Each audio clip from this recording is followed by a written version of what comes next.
여러분, 부동산 시장에서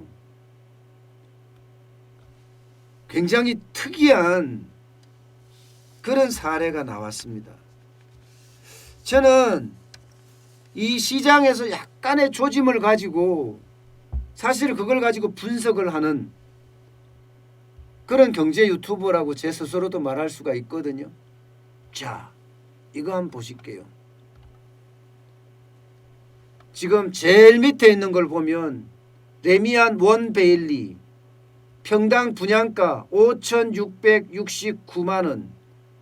이거 역대 최고입니다. 분양가 중에. 예. 지금까지 분양가는요. 강남구가 4,750만 원에 대부분 됐습니다.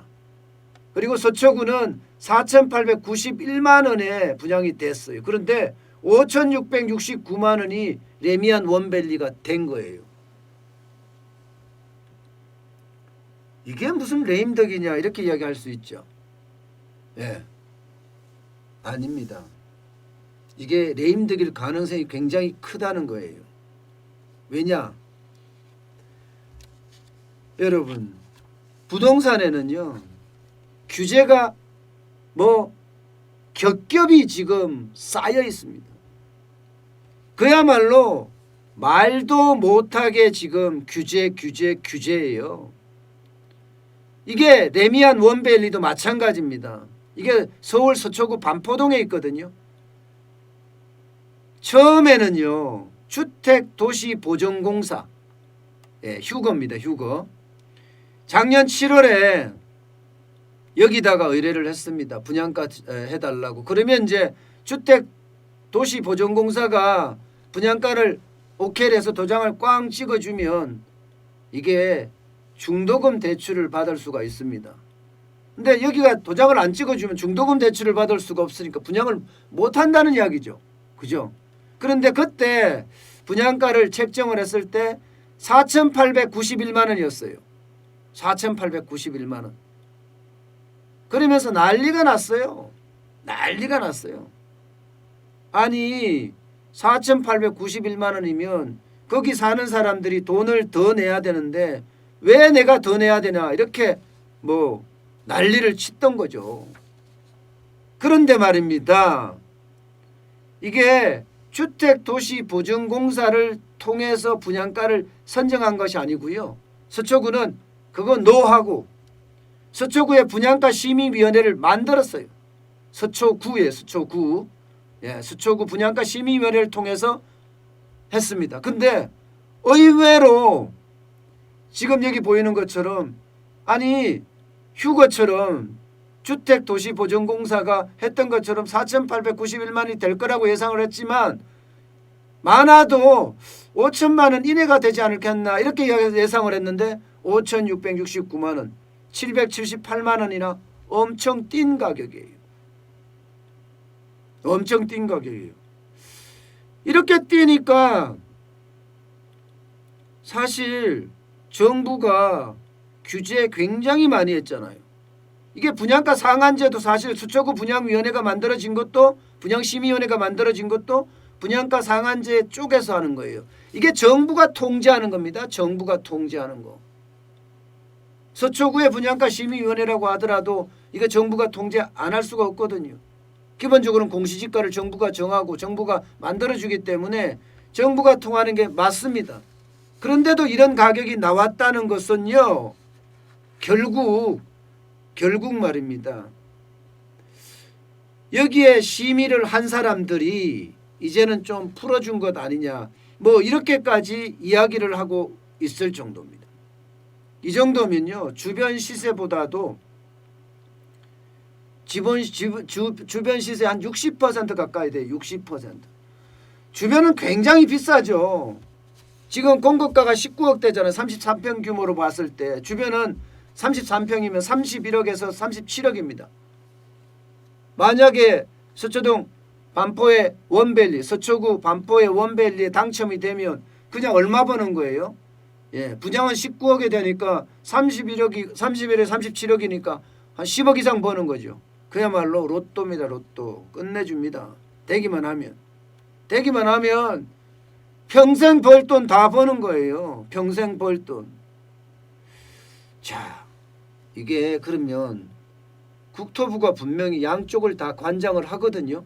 분양가 심의위원회, 분양가 상한제 부분에 대해서도 관장을 하고, 또 휴거, 주택도시보전공사를 통해서 하는 것도 관장을 한단 말입니다. 근데 주택도시보전공사를 할 때는 적게 나왔는데 분양가 상한제를 하니까 더 많이 나왔어. 그것도 16%나 늘어났어요.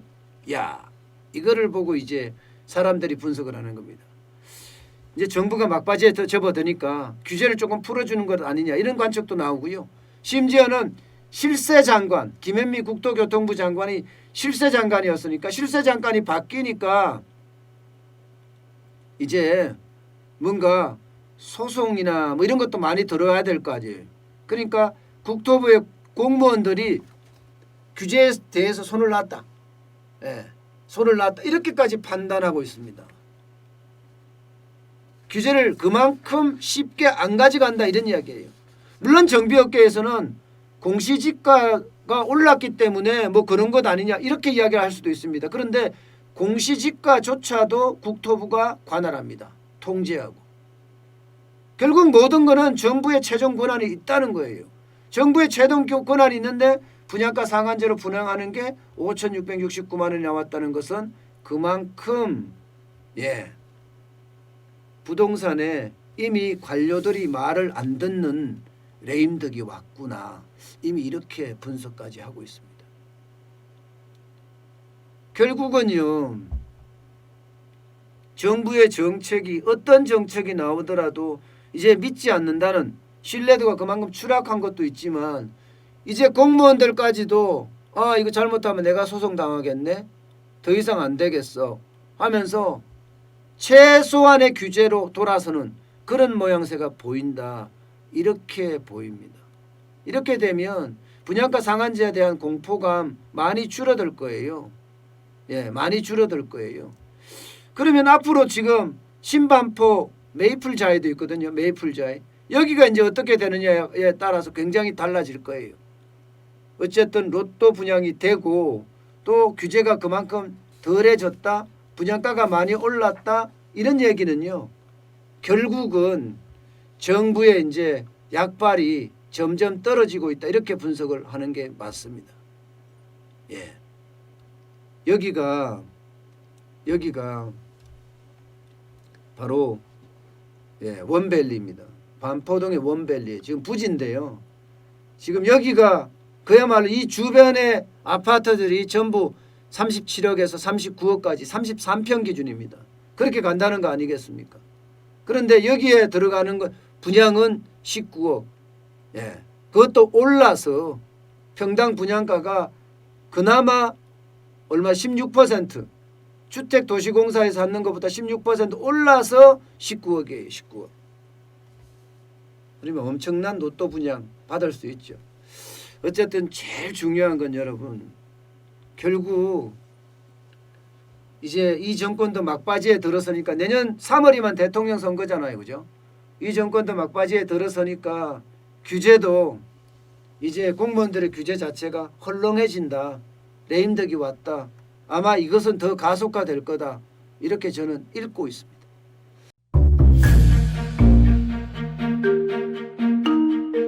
세종대왕과 샤넬 넘버5 벤츠 자동차의 최고급 기종인 마이바흐의 공통점을 아시나요? 바로 침향입니다. 침향이란 동남아시아에서 자생하는 침향나무가 상처를 입었을 때 스스로를 보호하기 위해서 분비시키는 침향나무의 진액입니다. 진침향은 태국산 침향과 러시아산 녹용, 그리고 국산 홍삼, 백봉령, 산수유, 당귀, 숙지향, 꿀로 이루어진 침향환으로 만성 피로나 또 스트레스, 기력이 저하된 직장인분들, 또 수험생들, 연세 드신 어르신분들이 드시면 좋은 환입니다. 진침향 여러분들께 자신있게 권해드립니다.